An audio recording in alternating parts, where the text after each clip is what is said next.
Bueno, vamos llegando al cierre de este sexto seminario de gestión del riesgo agropecuario. Nuevamente agradecemos a todos vuestra participación por acompañarnos en el transcurso de esta extensa jornada y vamos a presentar ahora el último bloque titulado Riesgos climáticos y ambientales, impactos en la producción y sostenibilidad agropecuaria.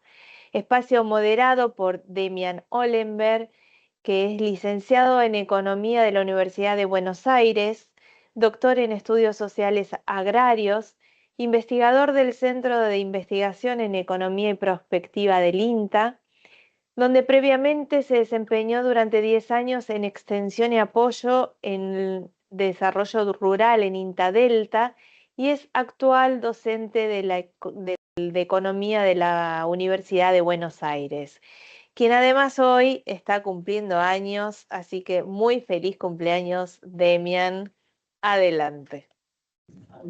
Muchas gracias y gracias por las felicitaciones. Bueno, entonces, sin más, vamos a presentar a los autores del primer trabajo, que se llama Clasificación de heladas mediante un índice estandarizado de peligrosidad, hecho por Leonardo Serio y María Elena Fernández Long. Va a presentar Leonardo Serio, que es licenciado en Ciencias de la Atmósfera y doctor en Ciencias de la Atmósfera y los Océanos, profesor adjunto de la Cátedra de Climatología y Frenología Agrícolas de la Facultad de Agronomía de la Universidad de Buenos Aires, profesor adjunto de Meteorología y de Agrometeorología de la Facultad de Ingeniería y Ciencias Agrarias de la UCA, y docente de la Maestría en Meteorología Agrícola de la Facultad de Ciencias Exactas y Naturales de la UBA y del Doctorado en Ciencias Naturales y Ambientales de la Universidad Nacional de Jujuy. También el autor es presidente de la Asociación Argentina de Agrometeorología. Entonces, por favor, adelante. Todo tuyo el micrófono. Bueno, muchas gracias y feliz cumpleaños. Este trabajo lo hicimos junto con María Elena Fernández Long, que es compañera de la cátedra, aquí en la Facultad de Agronomía de la UBA. Bueno, a modo de introducción, está de más decir que las heladas constituyen uno de los factores de riesgo agropecuarios más significativos, que lo podríamos decir que el riesgo, desde el punto de vista de la teoría social del riesgo, tiene varias dimensiones, y en particular cuando hablamos de riesgo agroclimático hay dos dimensiones que destacan por sobre las demás, que son la peligrosidad y la exposición. La peligrosidad es inherente al fenómeno climático adverso y tiene una relación inversa con la probabilidad de ocurrencia, o sea que cualquier fenómeno que tenga muy poca probabilidad de ocurrencia implicará una peligrosidad alta. Pero obviamente que por más peligroso que sea un fenómeno climático o meteorológico, no va a producir o no va a representar riesgo si no hay algo que esté expuesto. Y en este caso lo que estaría expuesto serían los cultivos, que serían justamente los que potencialmente pueden llegar a sufrir daño, como por ejemplo una reducción en los rendimientos. Así que en realidad yo me voy a referir, o el trabajo está pensado en la dimensión, la primera, ¿no? La peligrosidad. Por mi propia formación como meteorólogo, apuntamos a ese aspecto, ¿no? Después está también la intención de más adelante continuar con otras dimensiones, en este caso sería el que le sigue, ¿no? La exposición. Pero este trabajo tiene en cuenta se planteó bajo la hipótesis de que la peligrosidad de las heladas no varía solamente en función de la temperatura mínima que se alcance, sino que un valor de temperatura mínima cualquiera puede tener distinto nivel de peligrosidad según el lugar y la época de ocurrencia, y eso lo vamos a relacionar también justamente con el historial, ¿no? Con el pasado de las temperaturas registradas en el mismo lugar y en la misma época. Así que el objetivo de este trabajo fue poner a prueba un nuevo índice que recién lo estamos comenzando a desarrollar, que lo denominamos índice estandarizado de peligrosidad de heladas, y la idea fue aplicarlo en esta primera instancia a lo que estuvo ocurriendo en el principio de este invierno, en realidad en la parte central y norte de la Argentina, en realidad la región pampeana y noreste. Así que bueno, tomamos un periodo de tiempo muy cercano, ¿sí? Entre mayo y julio de este año. Para comentar un poquito en qué consiste el índice, bueno, se basa en datos estandarizados de temperatura, caso de temperatura mínima, ¿no? Entonces, lo que se valora es la anomalía de la temperatura mínima, o sea, la diferencia entre la temperatura mínima observada y la temperatura mínima media para la época, en cantidad de desvíos estándar. Por eso es un índice estandarizado. De esta manera, la intensidad de cada evento se puede cuantificar en función justamente de lo que ocurrió en el pasado, que es justamente lo que vamos a tener como referencia, ¿no? Esa temperatura mínima media para la época y su desvío estándar. Este índice, al ser estandarizado, permite comparar con otros eventos, o sea, cada evento que ocurra, compararlo en cuanto a su intensidad, con otros eventos ocurridos en el mismo lugar y en la misma época, o en distintas épocas, con eventos ocurridos en otras localidades, incluso con otras adversidades que estén cuantificadas su magnitud mediante algún índice similar, índices estandarizados, como por ejemplo el que se utiliza para la precipitación, el índice estandarizado de precipitación que se utiliza para las sequías. Así que para hacer este trabajo lo que tomamos fue como base de datos las temperaturas mínimas diarias históricas de 6 estaciones del Servicio Meteorológico Nacional, distribuidas, digamos, tratando de abarcar un área bastante grande, desde Buenos Aires hasta Chaco. Tomamos como periodo de referencia o periodo base las últimas 3 décadas completas, desde 1991 hasta 2020, y bueno, para buscar la ocurrencia de heladas en el último año, tomamos el periodo desde mayo hasta julio, como les dije anteriormente. Así que la metodología consiste en calcular primero el promedio y el desvío estándar de la temperatura mínima para cada uno de los 365 días del año. Eso va a generar una serie que tiene mucho ruido, ¿sí? O sea, mucha variabilidad de un día al otro. Entonces, para reducir un poco el ruido, probamos con 2 alternativas. Una primera fue hacer promedios móviles de 21 días y después aplicamos otra que fue hacer un ajuste mediante funciones senoidales.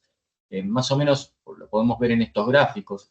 Acá tenemos en cada gráfico 3 líneas con 3 colores distintos. La azul, si miramos el primer gráfico, ¿no? El que está a la izquierda, es la temperatura media. Y la temperatura, o sea, el resultado de haber promediado los 30 años de datos, o sea, 30 valores para cada uno de los 365 días del año. La naranja sería la media móvil y la verde es un ajuste con una función senoidal que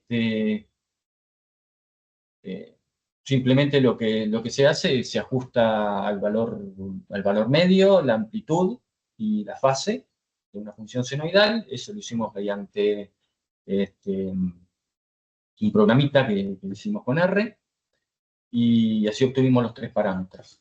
Y con el desvío estándar es algo muy parecido, se ve que hay mucha más variabilidad todavía que con los valores medios. Y bueno, y también tiene un comportamiento que se puede ajustar, como se ve en este gráfico, a una función senoidal, con la particularidad de que es mucho más variable, se ve en el invierno que en el verano. Bueno, este ejemplo es para una de las 6 localidades que usamos nosotros, que fue la de Montecaseros en Corrientes. Pero en todos el comportamiento es más o menos parecido y corroboramos que se podía ajustar mediante este tipo de funciones tanto la temperatura media como el desvío estándar. Entonces, una vez obtenidos esos parámetros, pudimos determinar un valor de temperatura media ahora ajustado y un valor de desvío estándar para cada día del año. Y a partir de ahí, entonces, con cada valor de temperatura mínima menor a -3, o sea, que es el umbral que consideramos para la helada meteorológica, así que ahí lo que hicimos fue calcular el índice, tomando el valor de la temperatura mínima de ese día, restándole la temperatura media que le correspondería de acuerdo a la función ajustada y dividiéndolo por el desvío estándar. Y así se obtiene el índice. Y a partir del índice se pueden definir categorías de peligrosidad equivalentes a las que se utilizan, por ejemplo, con las sequías. Y eso es simplemente tomando el valor del índice cuando está entre 0 y 1, es equivalente a una función de distribución normal. Tenemos una probabilidad del 34% y un periodo de recurrencia que irá entre los 2 y los 6 años. Y ya cuando pasamos, y eso lo calificamos como una helada de peligrosidad leve, porque está dentro de lo que normalmente puede llegar a ocurrir. Después, a medida que nos vamos apartando hacia valores más bajos del índice, vamos dando lugar a heladas de distinta peligrosidad, moderadas, altas o extremas, con cada una con su correspondiente nivel de probabilidad y distintos periodos de recurrencia cada vez mayores. Otra de las cosas que son valiosas de utilizar este tipo de índice es que uno puede hacer el camino inverso. Puede tomar los valores del índice, invertir la ecuación y despejar valores de temperatura mínima que serán umbrales que determinarán rangos de peligrosidad. O sea, en estas gráficas se puede ver, por ejemplo, planteado esto para la localidad de Peguajó. Entonces, tomar los valores del índice, invertirlos, despejar los valores de temperatura mínima y se pueden construir estos gráficos donde tenemos fechas en el eje horizontal y temperaturas mínimas en el eje vertical. O sea que dado cualquier valor de temperatura mínima para cualquier día del año, uno puede determinar cuál es el nivel de peligrosidad de esa helada. Y esto va cambiando de localidad a localidad de acuerdo a cómo fue el historial de las temperaturas mínimas registradas en cada lugar. Entonces, por ejemplo, en una localidad donde no son tan frecuentes las heladas como en Peguajó, nos vamos a Concordia, entonces vemos cómo cambian, ¿no? Los valores de temperatura para cada nivel de peligrosidad. Así que bueno, el resultado de haber aplicado esto a las heladas registradas en la primera mitad del invierno actual, acá tenemos la tabla que nos muestra la síntesis de los resultados. Tenemos primero la cantidad de casos de heladas agrometeorológicas que tuvimos en esos 2 meses, que totalizaron desde 29 casos como máximo, 29 días en la Buraya, hasta 6 en Montecaseros, en Corrientes, y los niveles de peligrosidad de cada desglosado, ¿no? para todos esos casos. Así que vemos que en las localidades que están más al sur hubo muchos más casos de peligrosidad baja, y después, a medida que nos vamos desplazando hacia el norte, van apareciendo más casos de peligrosidad moderada, como por ejemplo en Rosario, o incluso pasan a ser más abundantes los casos de peligrosidad alta, cuando ya estamos en las localidades ubicadas sobre todo en el NEA, ¿no? En Concordia, Montecaseros y en Resistencia. Y bueno, fíjense que en todos los casos hubo alguno de peligrosidad extrema, y en particular el caso más extremo fue el de la ola de frío que ingresó entre los últimos días de junio y los primeros días de julio, y en el caso del 1 de julio, que fue el día más frío para todas estas localidades, tenemos el valor de temperatura mínima registrada, el valor del índice, en todos casos corresponde a un valor como decía anteriormente, de peligrosidad extrema, y el tiempo de recurrencia que le corresponde a ese valor del índice. Así que bueno, se ve también la relación que no necesariamente un valor de temperatura bajo puede dar lugar a un índice extremo, ¿no? Fíjense que hay valores que son bastante parecidos acá en el índice, como por ejemplo este de resistencia con este de Peguajó. Sin embargo, los valores de temperatura son muy diferentes. Así que bueno, esto es un poco lo que quería mostrar, cómo vamos poniendo a prueba este índice, en este caso analizando estos casos que ocurrieron en este invierno. Así que como conclusiones, por ahora, parciales, ¿no? Estamos viendo que el índice presenta gran versatilidad para clasificar severidad de eventos, algo equivalente a lo que ocurre con los índices de sequía estandarizados. Y en este caso, al haberlo aplicado para el invierno de este año, vemos que por ahora los resultados que vamos obteniendo nos parecen satisfactorios y tenemos intención de continuar trabajando con este índice. Pudimos demostrar que se puede aplicar para poder determinar niveles de peligrosidad de distintos eventos, y la idea a partir de ahora es comenzar a expandir su uso y tratar de aplicarlo en algún momento a análisis de riesgo. Quizás pueda esto servir también para compañías de seguros o para incorporar los sistemas de pronóstico. Por ejemplo, si uno tiene un pronóstico de temperatura mínima, poder determinar la peligrosidad de las heladas que se pueden llegar a producir. Así que bueno, muchas gracias. Acá tienen nuestros contactos y los invitamos también a que conozcan lo que nosotros mantenemos actualizado permanentemente en nuestro Centro de Información Agroclimática con un montón de índices agrometeorológicos, y la idea es incorporar también en esta página en algún momento información sobre las heladas. Excelente. Muchísimas gracias, Leonardo. Excelente trabajo, qué interesante, ¿eh? Después lo voy a leer.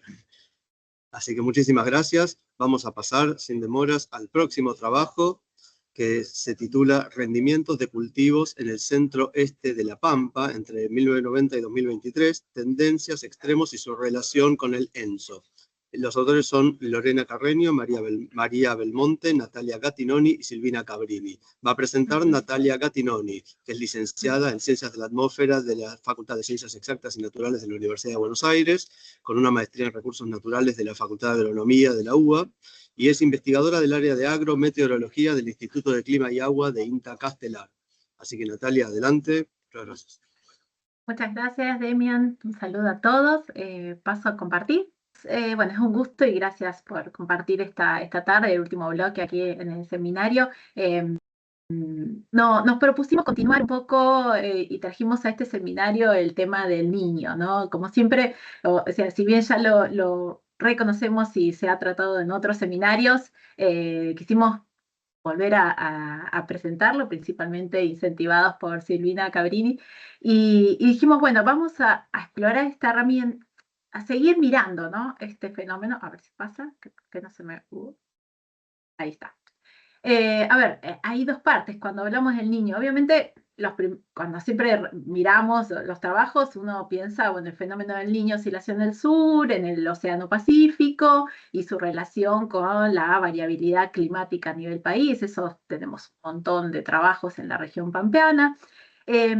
Lorena y Laura se propusieron también analizarlo más a nivel de La Pampa, porque principalmente lo que destacamos es, bueno, el objetivo, yo como bonaerense, pero ellas dos, las dos primeras autoras, como bien pampeanas, y decir, bueno, a ver, ¿qué señal se ve en este oeste de la región pampeana? Y en el trabajo del año pasado, ellas mostraban, por ejemplo, los desvíos de las lluvias en verano, momento clave para los cultivos estivales, justamente, y querían analizar en particular, dice, bueno, si clasificamos los niños y las niñas pueden ser débiles, intensas, según a qué tan frío se encuentra ese océano, el océano justamente que se modela, y encontraron en particular, yo les traigo un resumen que se puede ver justamente en el seminario anterior, como les comentaba, bueno, cuando los niños son más intensos, o sea, si esos niños fuertes, donde las aguas están mucho más cálidas, tenemos acá una señal como más marcada, esos colores verdes como desvíos más positivos,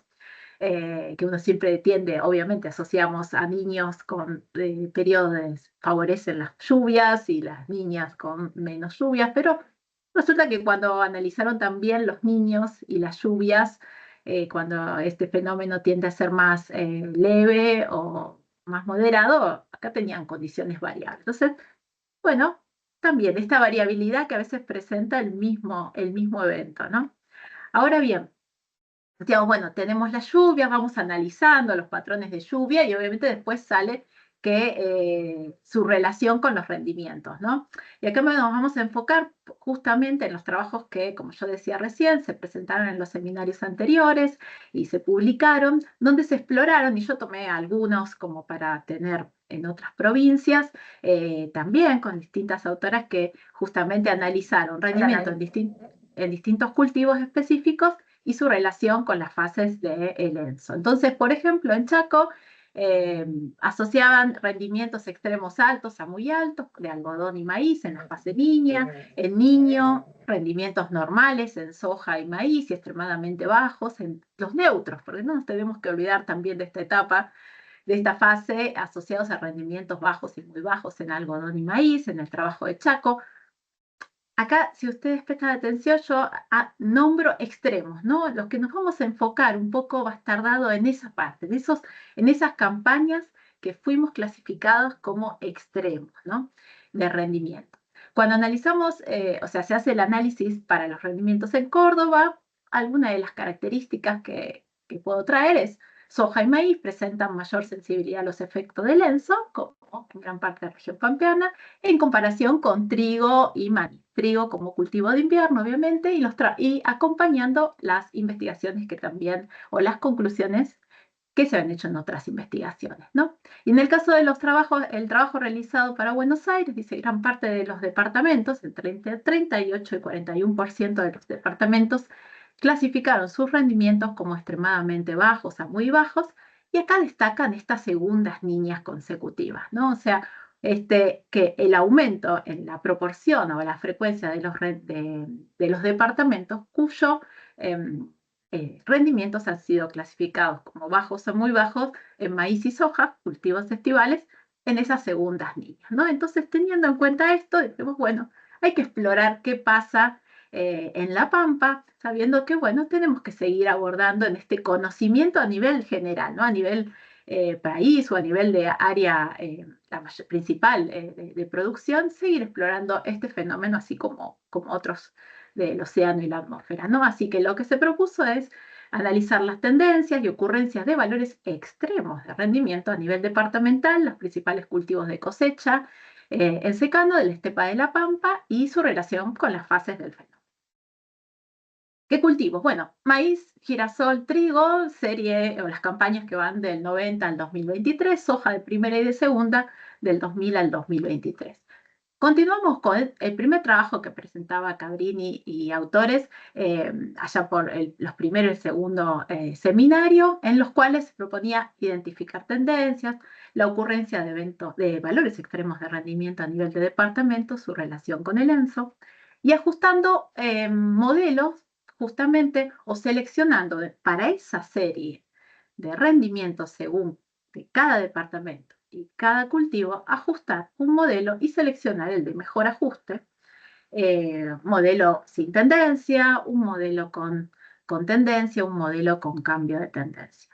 No me voy a tener tanto en la metodología, sí en lo que es la clasificación de los extremos, porque justamente, como les decíamos recién, vamos a enfocarnos en aquellas campañas que presentaron mayores desvíos con respecto al valor estimado, y en particular estimado según el modelo seleccionado, ¿no?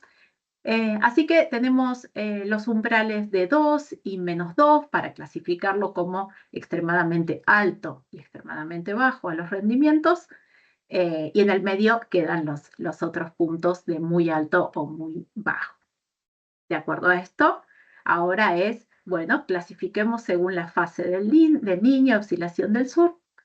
El índice más utilizado en la bibliografía, bueno, es el índice oceánico. Recordemos que es solo mirando el océano, pero también la atmósfera es importante, pero bueno, vamos a utilizarlo para este análisis justamente y acompañando los trabajos anteriores, el índice ONI, y entonces tomamos para cada uno de los departamentos, comenzar a clasificar y contabilizar aquellos que tuvieron valores extremos y con qué fase del fenómeno ENSO se relaciona. Se aplicaron tablas de contingencia, de frecuencia, justamente para ir determinando la relación entre estas dos variables, cantidad de valores extremos y su correspondiente fase ENSO. Se testeó con un test de independencia, la prueba exacta de independencia de Fisher, y bueno, a partir de esto, ahora vienen los resultados. Por lo tanto, entonces, tendencias de los distintos cultivos elegidos.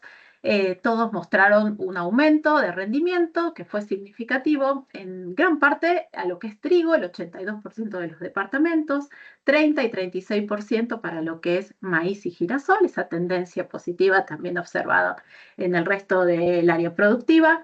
Girasol y maíz, el mejor ajuste. Acá empiezan a aparecer algunos puntos claves, ¿no? que en estas series históricas de rendimientos en La Pampa, dice, por ejemplo, girasol y maíz, el modelo con mejor ajuste combinó con un cambio de tendencia, una tendencia que comenzaba positiva y un periodo sin tendencia, particularmente entre las campañas que pueden ser clave 2009-2010 para girasol y los 2011-2012, aquellos que entonces marcaron un cambio en cómo venían dándose los rendimientos. Y en particular, las tendencias más significativas, justamente, bueno, se dieron en aquellos departamentos hacia el lado este, donde tiene una mayor aptitud agrícola, y que no lo comenté en el anterior, que justamente estaban marcados con colores grises y oscuros, destacados principalmente por la composición del suelo. Acá lo tengo copiado. Los grises eran departamentos de planicies con toscas, que están más hacia el oeste,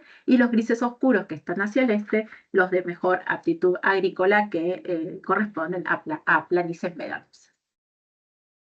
Soja de primera, soja de segunda, también con una tendencia lineal significativa y con un cambio de tendencia en lo que es la soja de primera.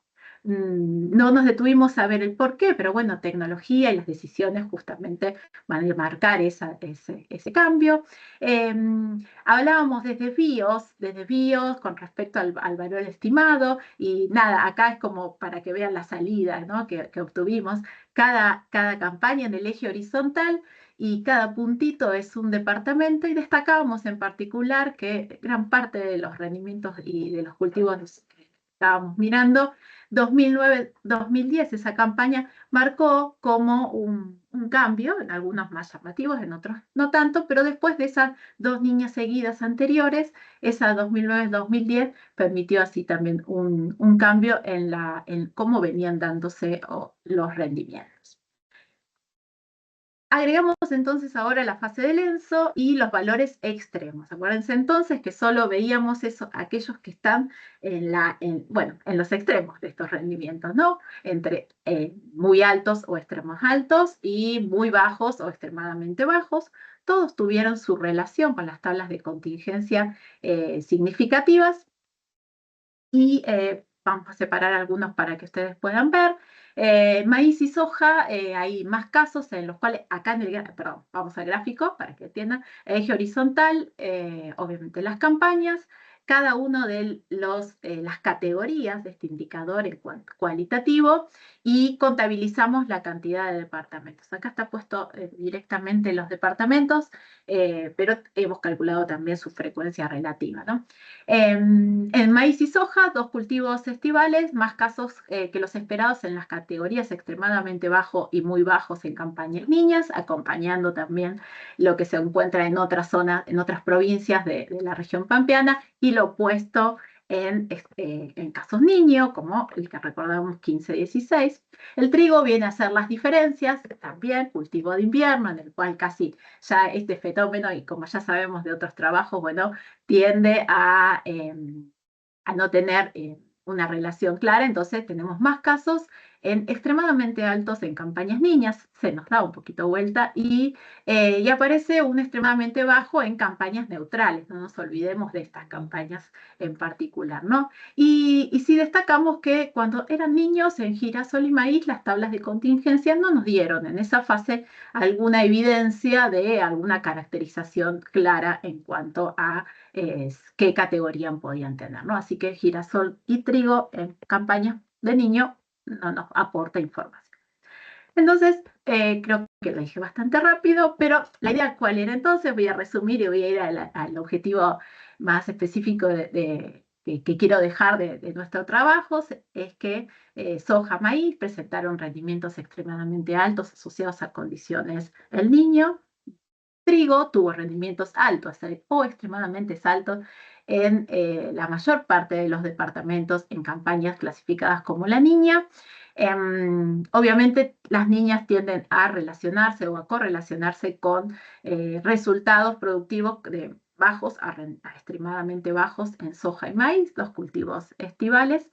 La campaña 22-23, esta que va a quedar así como la 2008-2009, ciclo niña prolongado, tuvo como sus mayores efectos, esto es lo que queríamos destacarlo porque tuvo sus mayores efectos, su señal en lo que es soja, pero no así en maíz y girasol, donde tuvimos una variabilidad en los resultados de los rendimientos a nivel productivo. Así que una herramienta que continuamos explorándola para su uso, para la cual nosotros destacamos que obviamente presenta su influencia también en la región Pampa, en la provincia de La Pampa, acompañando entonces los resultados de otras provincias, en particular con los eventos extremos, obviamente, pero que sin embargo este impacto en particular, y cuando uno lo quiere ver campaña a campaña, va a variar justamente su señal según el cultivo, según la intensidad y la duración del fenómeno. Hablábamos en Buenos Aires con las segundas niñas, bueno, no lo hemos llegado a explorar en este trabajo, pero también esa continuación, esas niñas o niños que se prolongan, bueno, en particular las niñas, qué impacto tienen, también va a dar ese plus para tener en cuenta en cómo tomamos las decisiones y en cuanto a este fenómeno y el momento en que este fenómeno incide, ¿no? Particularmente pensando en estas últimas campañas quizás donde no termina de concretarse o tiene alguna señal en breve periodo. Entonces, también eso es importante tenerlo en cuenta. Entonces, no...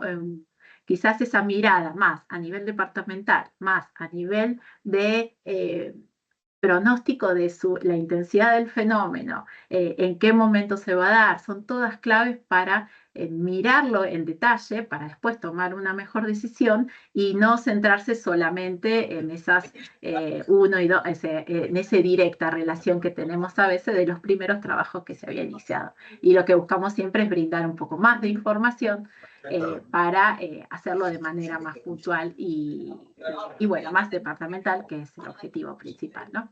Así que, bueno, nada más, les agradezco que hayan escuchado y bueno, muchas gracias. Muchísimas gracias, Nati. Buenísimo, felicitaciones por el trabajo, gracias por respetar los tiempos. Vamos a pasar al siguiente trabajo, que es Impacto de las sequías estivales consecutivas del periodo 2021-2023 en la producción forrajera del norte entrerriano, cuyo autor es Sergio Ramos. Sergio Orlando Ramos es ingeniero agrónomo, egresado de la Facultad de Ciencias Agrarias de la Universidad Nacional del Nordeste, en Corrientes, en 2005. Ingresó a INTA Concordia en 2006 con una beca de formación en el área forestal. Realizó un posgrado en la Unidad Integrada Balcarce, en la Universidad de Mar del Plata, donde obtuvo el título de Magíster Ciencia en Producción Vegetal en 2011. A partir de esta formación en fitopatología, se fue interiorizando en otras áreas de la protección forestal y específicamente en plagas emergentes en eucaliptus, y recientemente en incendios forestales y su estrecha relación con la meteorología. Paralelamente lleva a cabo actividades en agrometeorología como responsable del Observatorio de la Estación Experimental Concordia en Entre Ríos, República Argentina. Así que, adelante, vamos a comenzar con el trabajo. Bienvenido. Bueno, gracias Demian y gracias por la invitación al seminario. Bueno, la presentación va a tratar sobre una aplicación, en realidad, que cuando me llegó la invitación me parecía que era adecuado, digamos, hacerlo en un trabajo que presentamos nosotros. Digo nosotros, pues lo hicimos junto con Martín Durante, un colega de Concepción del Uruguay, en la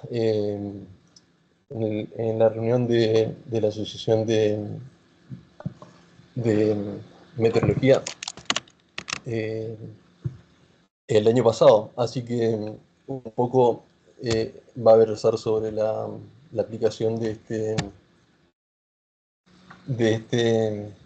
este trabajo, digamos.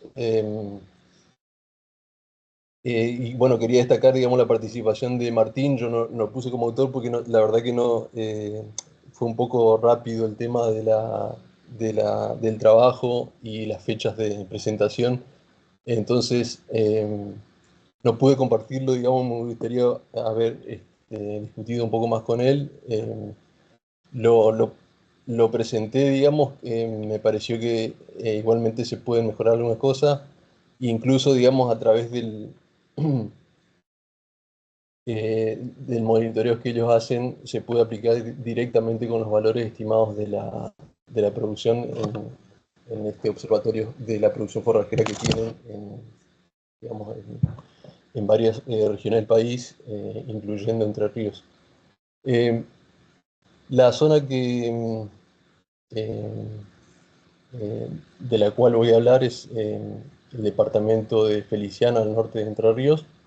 Es una zona eh, del Espinal, específicamente el distrito del Ñandubay, que bueno, comprende varios departamentos de Entre Ríos, incluyendo Corrientes, el sur de Corrientes.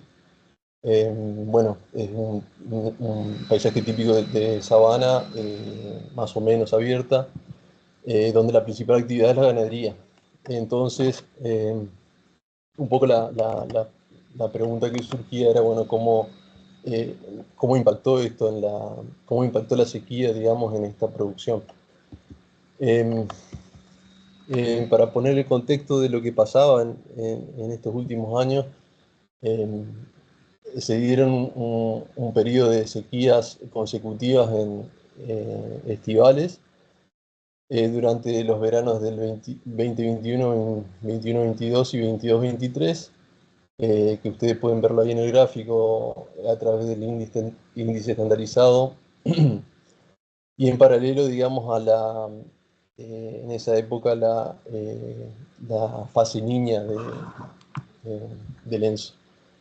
Em, También tienen ahí, digamos, el ranking de sequías en cuanto a su intensidad, cómo fueron aumentando a medida que se acercaba a los últimos años, ¿no? Al periodo del verano 22-23. Entonces, un poco el objetivo era determinar el impacto a través de la producción, en la producción forrajera del campo natural. Por lo tanto, la receptividad del campo natural y hacer una estimación de la pérdida económica que tuvo en cuanto a producción de forraje.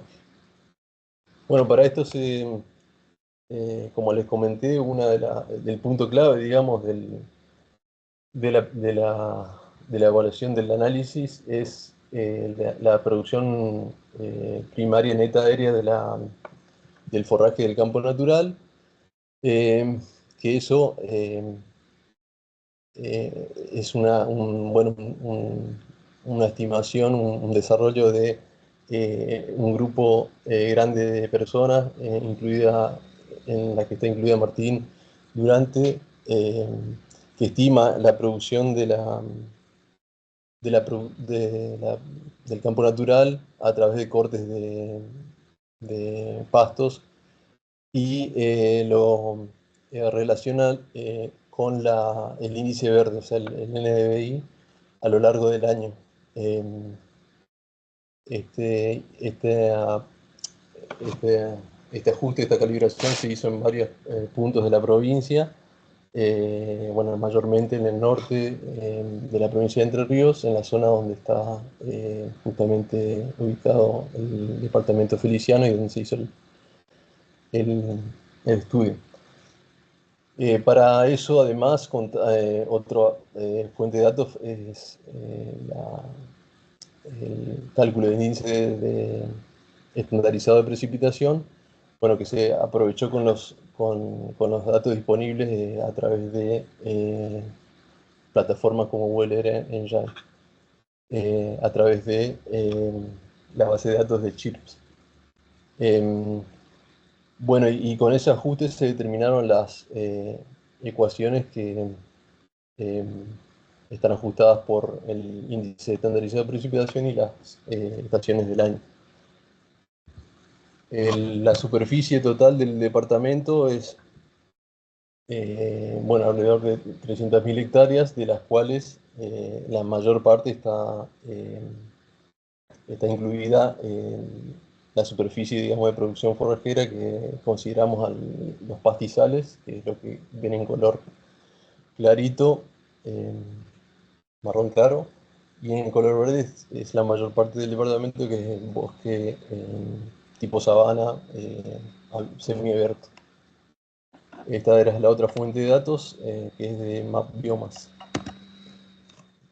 A partir, bueno, de los datos de precipitaciones de CHIRPS, se calculó el índice estandarizado de precipitación para estos meses que comprendía, digamos, el tiempo de evaluación. Y se determinó, por un lado, la producción forrajera del mes, de cada mes, la producción normal en condiciones de no sequía, el balance forrajero a partir de estos cálculos de producción total a nivel de departamento. Por un lado, la producción en toneladas y en dólares, y luego la receptividad del campo natural en condiciones normales y la receptividad en condiciones de sequía. Bueno, durante el primer tramo de la sequía, de la primera sequía estival, que fue más que nada una sequía, digamos, primaveral, se puede decir primaveral, según el índice estandarizado de precipitación, de 3 meses. Hubo una pequeña recuperación ya a partir de enero y febrero. Entonces, bueno, como ustedes pueden ver ahí, tuvo una pérdida máxima en el mes de febrero, y un acumulado total de menos 33% en cuanto al balance forrajero total. Ya en el segundo periodo, el año 2021-22, la sequía se intensificó y, bueno, llegaron a pérdidas totales, el mínimo de pérdidas en el mes de diciembre del 2021, con menos 28%, y acumulado de menos 60%. El periodo más de sequía más intensa fue el del verano 22-23, donde alcanzó mínimos de menos 39% en el mes de febrero del 23,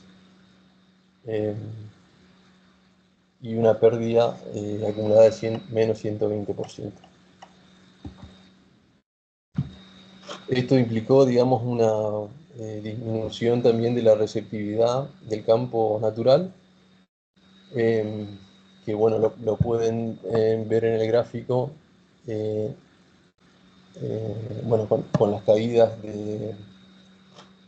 de receptividad aumentando en cada etapa. Además de, bueno,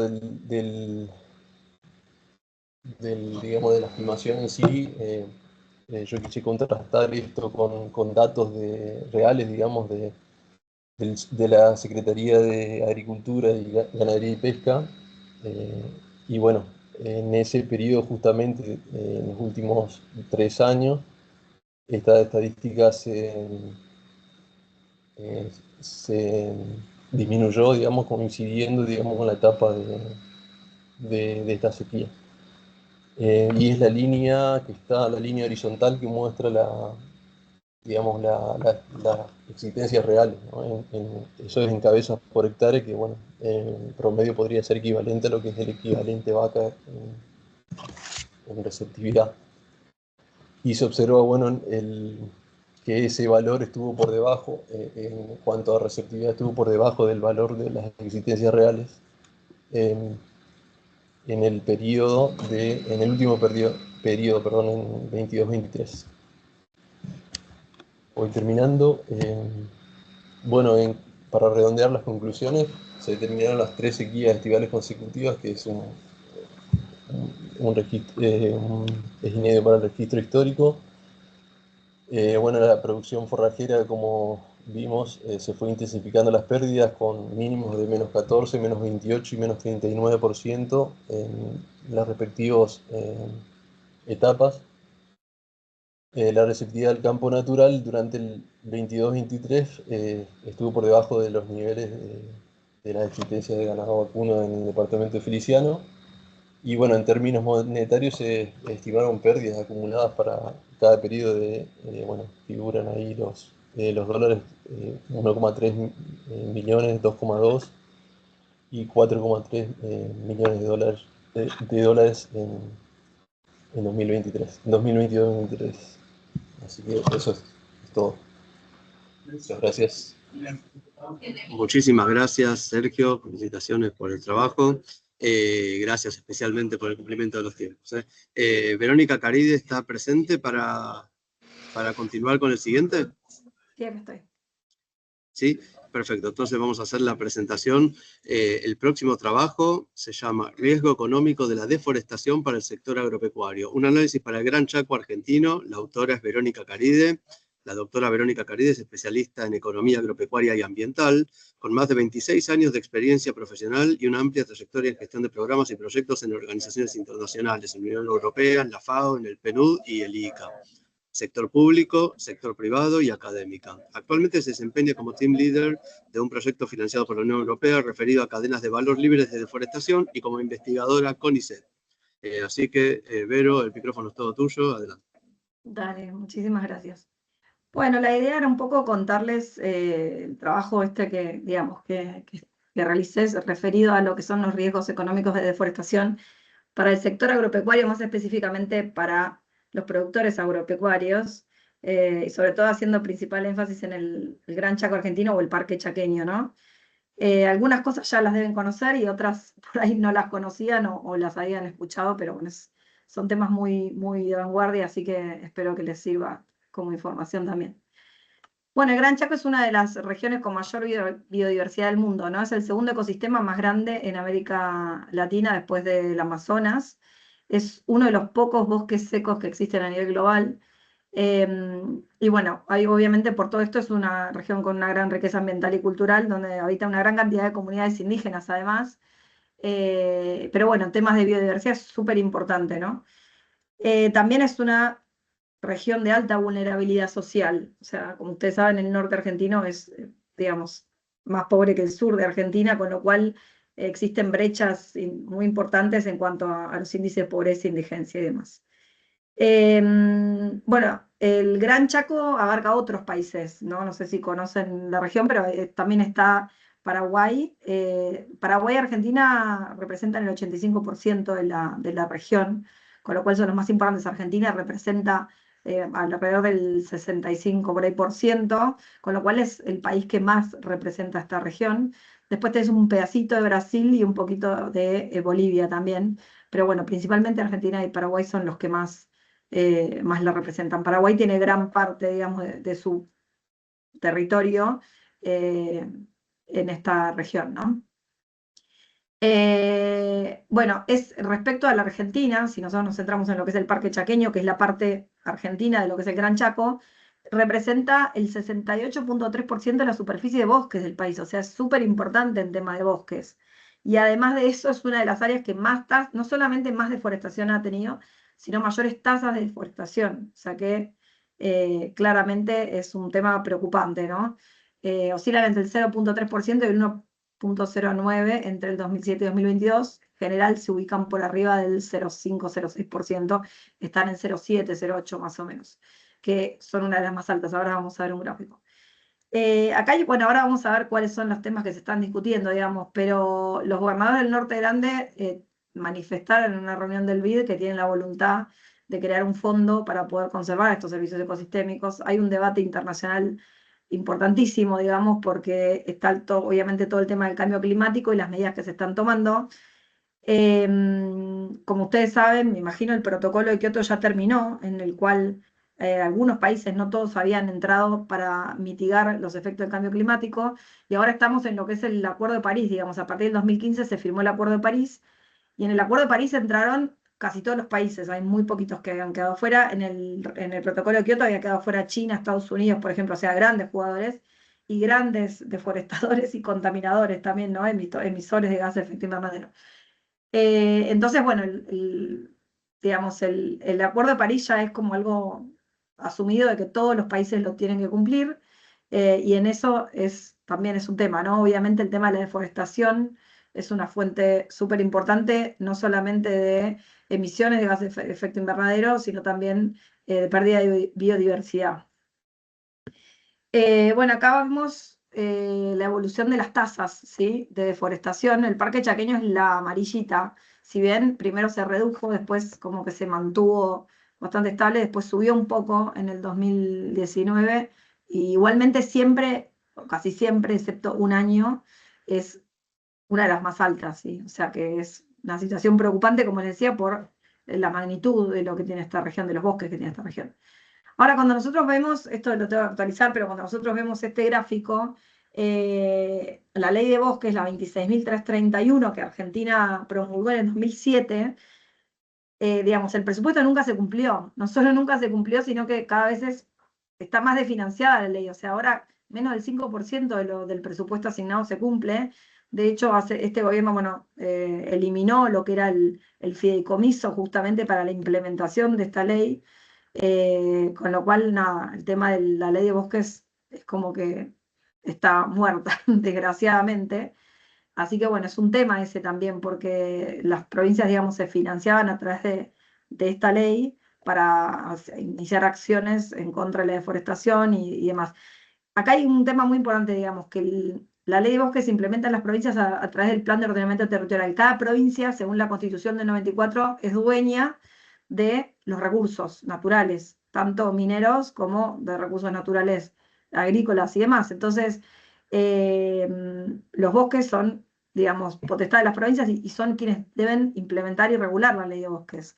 Existe una autoridad de aplicación, pero el que realmente la implementa son las provincias. Y hay muchísima divergencia. Primero se planteó los planes de ordenamiento territorial que decían las 3 zonas que tiene la ley: roja, amarilla y verde. En la verde se puede forestar, en la amarilla se pueden hacer algunos cambios, pero no deforestar en todo, por ejemplo, introducir ganadería, y en la roja directamente no se puede tocar. Hay una gran diferencia porque obviamente como se sabía que se jugaban fondos, hay algunas provincias que pusieron más verde, otras, bueno, como especulando en respecto a eso se ve clarito cuando uno ve digamos, las fronteras provinciales. Una tiene un color, otra otro, y es clarísimo. Entonces ahí hay un problema grave. Otro problema grave es que el COFEMA supuestamente tenía que generar metodologías de valoración de servicios ecosistémicos y nunca la generó. Entonces, cada provincia además aplica la ley como le parece. Algunas pagan, por ejemplo, alambrados para conservación o en especies, digamos, pagan en especies, otras pagan en efectivo, otras, bueno, la verdad que es todo bastante caótico el tema de la armonización interprovincial. El COFEMA se reúne una vez cada muerto obispo, realmente no implementa lo que tenía que implementar. Después, los planes de cambio de uso del suelo que tienen que presentar los productores para poder hacer un cambio en el uso del suelo. Tampoco existen registros, digamos, públicos de eso. Hay un visor que está desarrollando una ONG ahora, pero, digamos, algunas provincias lo tienen, no todas. Bueno, la verdad que esta ley deja mucho que desear, con lo cual uno no podría esperar que el financiamiento de la no deforestación, o sea, de la conservación de los bosques, venga por este lado. Por lo menos hasta ahora no ha demostrado que ha sido efectiva. Claramente tiene que cumplirse, pero bueno, hasta ahora no lo hemos visto. Acá hay un tema importante porque Argentina se ha venido comprometiendo a nivel internacional con no solo reducir la deforestación, sino incrementarla, o sea, revertir la deforestación, es decir, forestar. Con lo cual, digamos, no es sencillo tampoco la situación de Argentina, ¿no? Bueno, no es que puede salirse de los compromisos internacionales, que muchos de ellos han sido promulgados por el Congreso, con lo cual son leyes. Así que acá tenemos algunos, después obviamente el Acuerdo de París también, que es el más vinculante, pero ese es más referido a emisiones de gases de efecto invernadero, que si bien están vinculados con la deforestación, no son directamente deforestación. Estos acuerdos sí son de deforestación.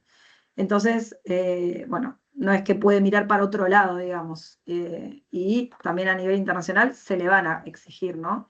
El tema de que no siga deforestando. A ver si me deja, perdón, ahí está. Bueno, ¿cuáles son los riesgos entonces a los que se ve expuesto? Porque estas cosas por ahí se hablan y uno dice, ah, bueno, sí, pero es en Europa, es en Estados Unidos, es en China, inclusive China está empezando a poner medidas, pero bueno, no está tan lejos, digamos, y ahora vamos a ver por qué. Pero bueno, en primer lugar, obviamente, tenemos riesgo de producción, ¿no? O sea, hay caídas concretas en la productividad.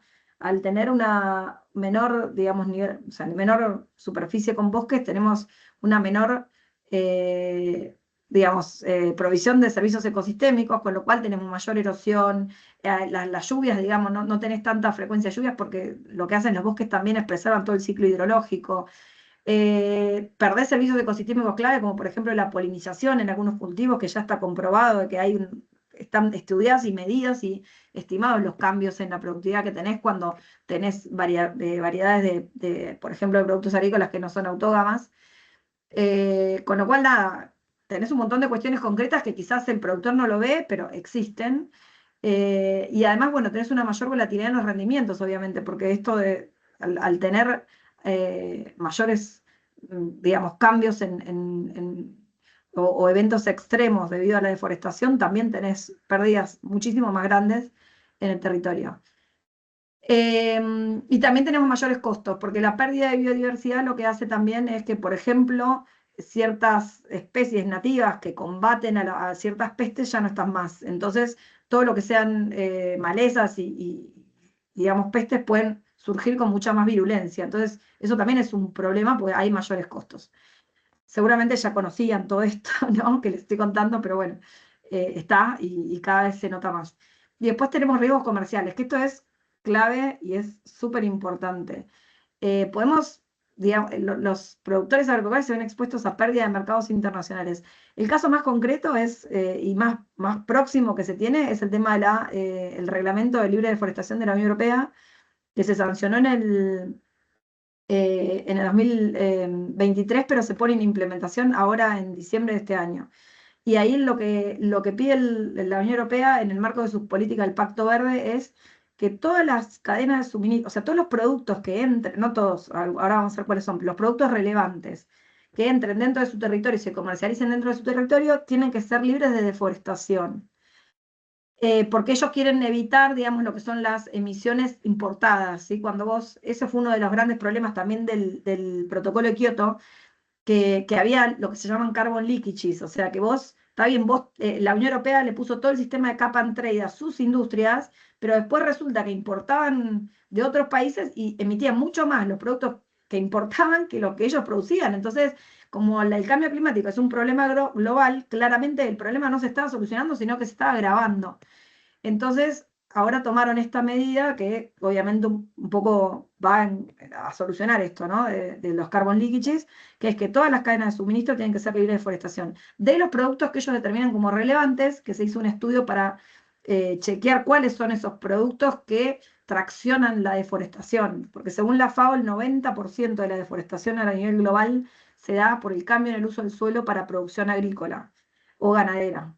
Y ahí entonces se hizo un estudio, se identificaron cuáles eran esos productos y los llamaban productos relevantes. Y entre esos productos relevantes está la soja y la carne, el aceite de palma y la madera que nosotros producimos en Argentina. Entonces, esos productos claramente se van a ver afectados. Después tenés productos como el café, el cacao y el caucho, que obviamente Argentina no produce.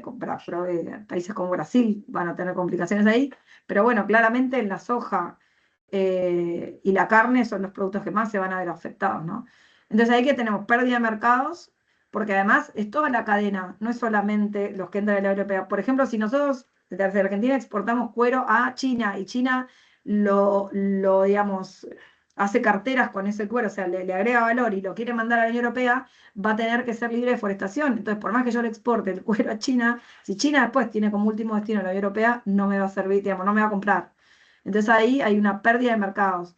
De hecho, China ya ha empezado a tomar medidas, ha firmado un acuerdo COFCO con Brasil para comprar soja y carne libre de deforestación. Entonces, digamos, es un tema que se está poniendo a nivel global, ¿no? De hecho, Estados Unidos hace rato también que pide la soja EPA, que es una soja con muchos requisitos de sostenibilidad, sobre todo para lo que es la producción de biocombustibles, porque también, si yo produzco biocombustibles, pero talo bosques para producir esos biocombustibles, claramente no estoy logrando el objetivo deseado. Entonces, todas estas medidas se van poniendo justamente para realmente llegar a que las medidas tomadas para combatir el cambio climático sean efectivas, ¿no? Y bueno, entonces se ve una caída de la demanda, no solamente externa, sino interna, porque también en toda la cadena, si por ejemplo vos haces cría en el norte del país, si te lo compra alguien de Buenos Aires y piensa exportar a la Unión Europea, te va a exigir también que sea libre de deforestación. Y después tenemos caída, bueno, entonces caída en la demanda interna y tenemos menores precios, ¿no? Porque obviamente todos saben que la Unión Europea es uno de los destinos que mayores precios implícitos tiene. Entonces, obviamente que va a haber un efecto, un impacto en los precios implícitos si Argentina no logra avanzar y demás. Y bueno, después tenemos también todo lo que son los riesgos financieros, porque cada vez más, digamos, los organismos multilaterales de crédito están exigiendo que se cumpla con el Acuerdo de París y un montón de medidas de sostenibilidad. Entre ellos también están mirando el tema de la deforestación, ¿sí?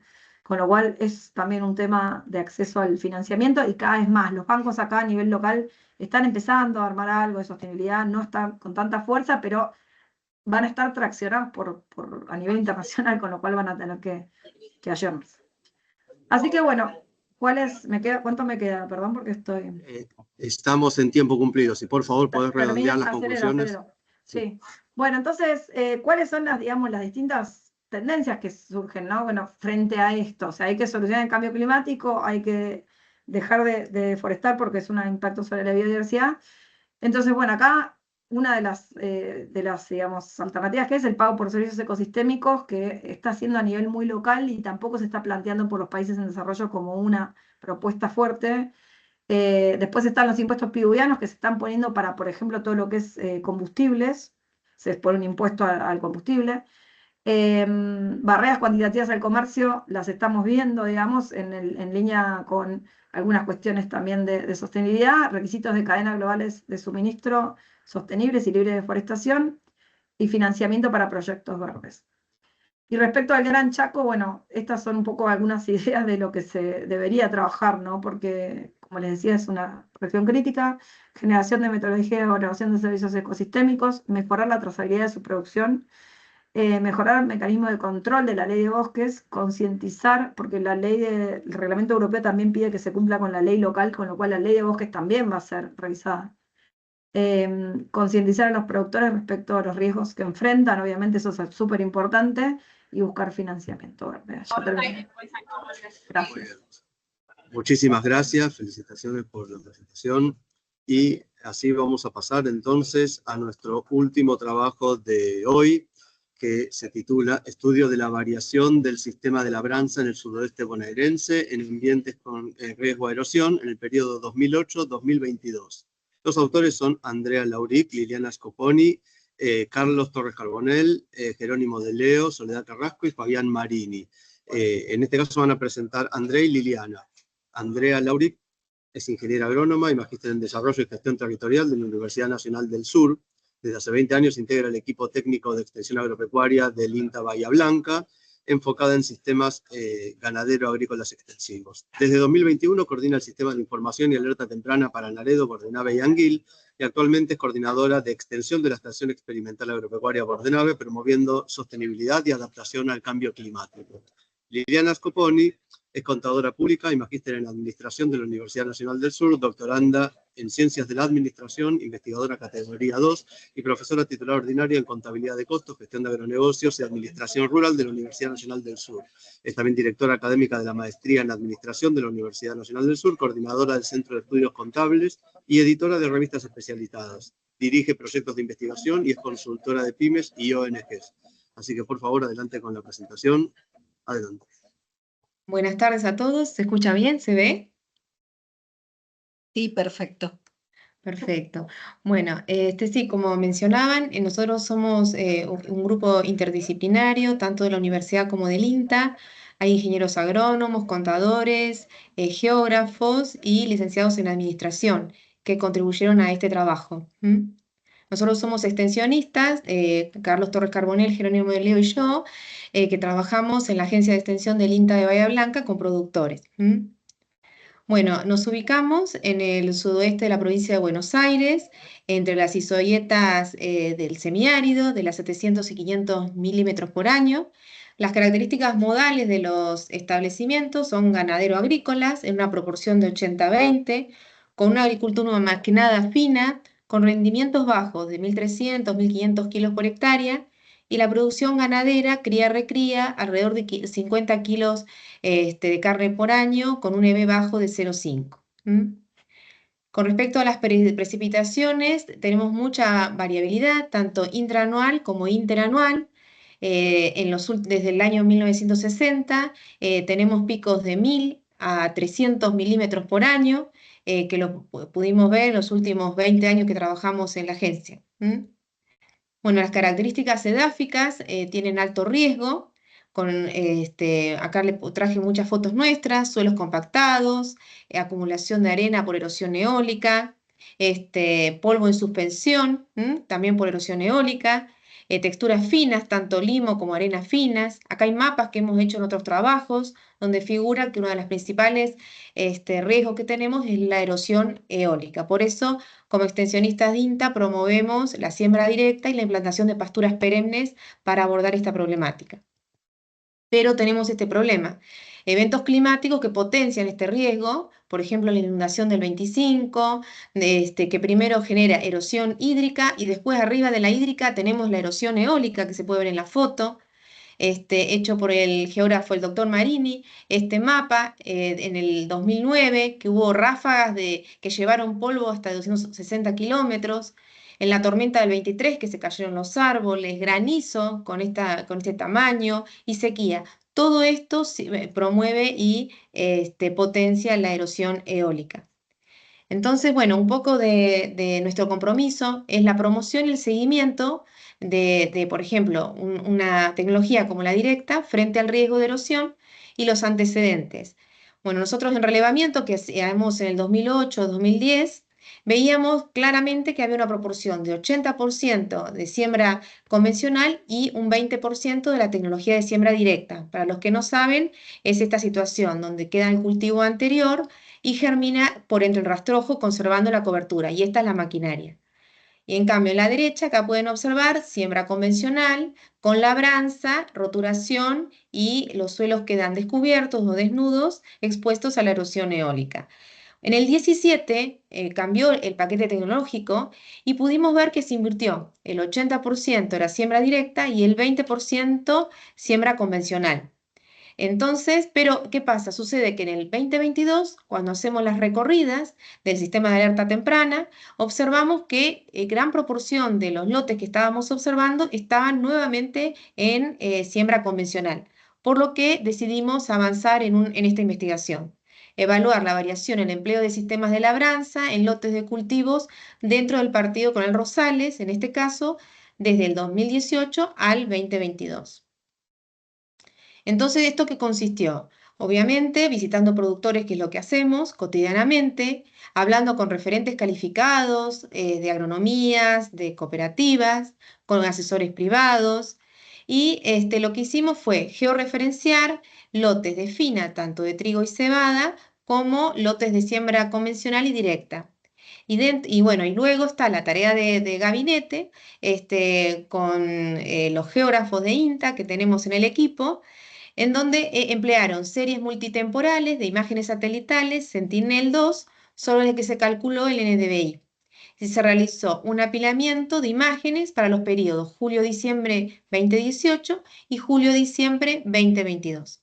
Para la discriminación de lotes de siembra convencional y de siembra directa, se empleó el logaritmo Random Forest aplicado sobre dicho apilamiento de imágenes. Acá se puede observar en la imagen superior que es el 18 y abajo el 2022. Y se puede observar claramente la cantidad de siembra de directa y de convencional. En directo a la amarilla y en convencional lo verde. Y en el 22 cómo aumenta la superficie de la labranza convencional, que era lo que nosotros veíamos mientras monitoreábamos los cultivos y la visita a los productores.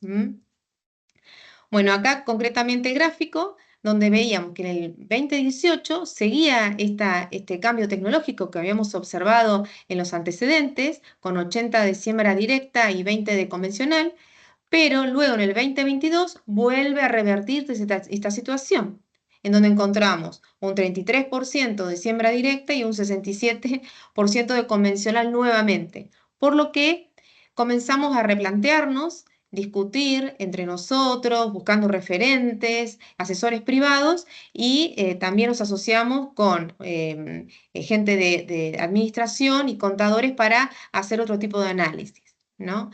En primera instancia, vimos que surgieron malezas resistentes a herbicidas para sembrar en directa, y esto da la necesidad de un rastreo un rastrear para poder eliminarlas, ¿no? El segundo ítem, enfermedades como hongos sobreviviendo en rastrojos de directa, este rastrojo que les mencionaba. Esto es, también, nuevamente, tenemos la necesidad de rastrear para cortar ese ciclo. Y finalmente lo que hicimos fue el factor económico. Entonces, lo que veíamos que los costos directos, si comparábamos en el último año la directa de la convencional, veíamos que la siembra directa duplicaba los valores de la convencional. Cuando hacemos un desglose del costo de labores e insumos, vemos que los labores en siembra convencional y en siembra directa eran parecidos. La diferencia lo hacía el costo de los insumos, en donde la directa cuadruplicaba el valor de la convencional. Otro análisis que hicimos es la tendencia que se generaba del 18 al 22, haciendo el cálculo del trigo sobre los fertilizantes, tanto el fosfato de amónico como la urea. Y podríamos comprobar que había un aumento de cerca del 42 y 56% en el 18 y 22 respectivamente. Y también lo que se hizo fue el cálculo de la relación del trigo sobre el gasoil y sobre el herbicida. Y lo que veíamos en el cálculo, acá se puede observar que desde el 18 al 22 la relación de trigo sobre gasoil se mantuvo constante, mientras que el herbicida estuvo en aumento. Entonces, con estos tres ítems, nosotros lo que pudimos es delucidar también no solamente lo que había pasado y nos había sorprendido, sino también encontrarle o entender o comprender el comportamiento y la decisión que tomó el productor, bueno, con lo que implicaba la voladura de suelos, que también medimos, ¿no? En este trabajo. Entonces, las conclusiones son que la labranza convencional y el sistema de siembra directa invirtieron su participación sobre la superficie sembrada respecto a la campaña anterior evaluada. Los insumos fueron determinantes a la hora de decidir el sistema de labranza en 2 años evaluados. El aumento de la superficie de suelo roturado en ambientes frágiles semiáridos es un factor de riesgo a monitorear año tras año y el motivo en la toma de decisiones de los productores. La siembra directa presenta mayores exigencias técnicas y económicas. Entonces, nuestro desafío es promover y estudiar estrategias de manejo integral del riesgo, teniendo en cuenta la rentabilidad y la sustentabilidad del sistema agropecuario. Bueno, por mí ya está. Bueno, buenísimo. Muchísimas gracias. Gracias especialmente por la puntualidad. Es muy interesante el trabajo. Felicitaciones. Entonces, bueno, estamos en el límite del tiempo, pero tenemos una pregunta en el chat e invito, si alguien se quedó con ganas de hacer alguna preguntita cortita, tenemos tiempo, podemos hacer un par de preguntitas más. Por empezar, voy a leer la que tenemos en el chat, que es una pregunta para Leonardo, de Silvina Cabrini. Para Leonardo, muy interesante la construcción del índice. Una consulta: al usar las medias móviles, ¿no se está subestimando la variabilidad de las temperaturas mínimas? Le voy a dar la temperatura, le voy a dar la palabra a Leonardo y voy a pedir, si alguien tiene alguna otra pregunta, que la escriba en el chat, por favor. Adelante, Leonardo. Sí, a ver, el problema que tenemos es, al haber tanta variabilidad y al tratar de aplicar un índice teniendo en cuenta las temperaturas mínimas diarias, es que si uno se queda solamente con el valor sin suavizar la serie, uno corre el riesgo de que, no sé, supónganse un valor de temperatura que se registra, no sé, pensemos en una helada tardía, ¿no? No sé, por poner una fecha, el 10 de septiembre. Entonces, si uno solamente toma los datos del 10 de septiembre, puede obtener un valor de probabilidad. Y puede ser que ese mismo valor de temperatura, 5 días después, aparezca con una probabilidad mayor, si uno tiene en cuenta tanta variabilidad. Entonces, la idea justamente de suavizar es evitar eso, que el valor del índice responda a un cambio más suave en el valor de las temperaturas y que acompañe a la marcha anual típica climatológica de las temperaturas, ¿no? Que justamente, una vez que pasamos el periodo más frío, se supone que un determinado valor de temperatura cada vez va a tener menos probabilidad de ocurrencia. ¿Sí? Entonces, si uno se queda solamente con el dato, sin suavizarlo, puede pasar esto, ¿no? Que tengamos momentos en que aparezca como más probable un valor de temperatura en una fecha más avanzada, cuando no debería ser así. ¿Sí? No sé si se entiende así en el aire. Creo que sí, Silvina, si estás ahí. Bueno, muchas gracias por la respuesta, por pronto. No aparecieron más preguntas en el chat. Ahí está, dice que sí. Así que muy bien, muchas gracias. Muchas gracias a todos los expositores, la verdad un lujo, un nivel de presentación es espectacular y un gran compromiso con la presentación. Así que muchas gracias en serio, aplausos virtuales para todos. Y vamos a pasar entonces al cierre. Sí, Ana tiene la palabra, Ana Wilker. Comenzamos con el cierre. Gracias. Lo que quería decir como organizadora, como integrante del comité organizador, desde la Facultad de Ciencias Económicas, que, bueno, agradecemos a todos los participantes, las interesantes intervenciones que tuvieron y que realmente estamos muy orgullosos de ser parte de este seminario, que ya lleva unas cuantas, unos cuantos años y que con gusto y con mucho placer esperamos que se pueda realizar nuevamente el año que viene y contar, por supuesto, con todos los que han participado este año y más, si es posible. Bueno, le cedo la palabra a Malena, ¿no? O salvo que alguien quiera decir alguna cosa más. Muchísimas gracias.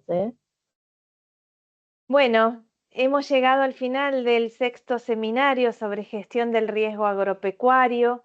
Quisiera expresar una vez más, en nombre de los organizadores, nuestro más sincero agradecimiento a todos ustedes por su activa participación y compromiso.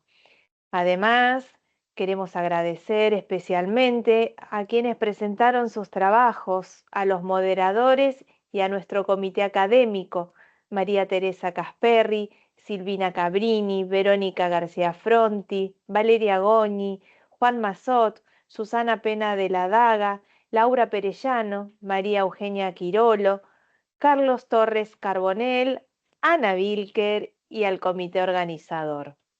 Por último, no podemos dejar de mencionar a las personas que trabajaron muy dedicadamente, convocando a los participantes, realizando los flyers de difusión de este seminario y organizando la logística que conllevan estas reuniones virtuales, pero sobre todo dando soporte a lo largo de toda esta jornada para que sea una jornada de excelencia.